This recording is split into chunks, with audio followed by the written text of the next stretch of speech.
Hi everyone, my name is Erin Kirkpatrick, and this is Group 5's second case study of the semester, and this is Section 1. To begin, just a quick overview of the case that we chose. So this case concerns a Caucasian 22-year-old female. She's a student at the Faculty of Medicine of the University of Siena in Tuscany, Italy. She displayed symptoms of severe depression and was treated with drug therapy and psychotherapy at the psychiatry of the Hospital of Siena. She consistently denied having suicidal thoughts during observation at the hospital. However, months later, the female takes her own life by jumping from a terrace of a shopping mall in Siena.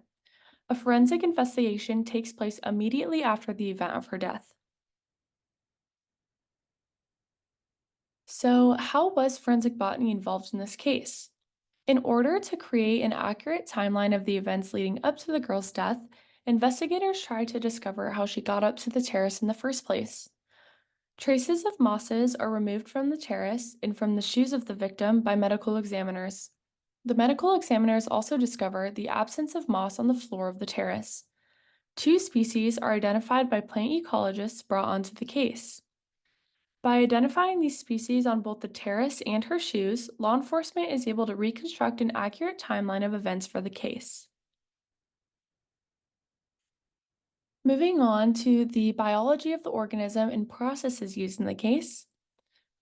So the first species, Tortula moralis, and the second, Bryum, are ubiquitous mosses and are very common in urban and humid environments.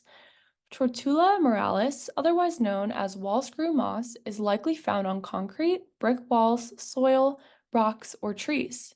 And Bryum, otherwise known as the capillary thread moss, is widespread in sidewalk cracks and woodland areas, soil, and grassland. Both can be found all around the world. Samples of these mosses are collected from the terrace and surrounding areas and the female's shoes, helping to prove that she likely walked up the service stairs, climbed the parapet of the terrace, and jumped off. The moss also shows that there was no foul play, as there is no other absences detected up on the terrace or leading up to the terrace. And the process used in this case are that the samples are collected from each area, preserved in sterile test tubes, and lab tested. An autopsy is also performed on the female within 48 hours of her death. And then I just wanted to also add in some photos from the crime scene itself. So on the left, over here is going to be the Tortula moralis, which is actually found at the crime scene, as well as the Briam. So just to give you a visual of what likely she stepped over, what they really found on her shoes were particles from both of these species. And then here are our references for section 1 of our second case study. Thank you.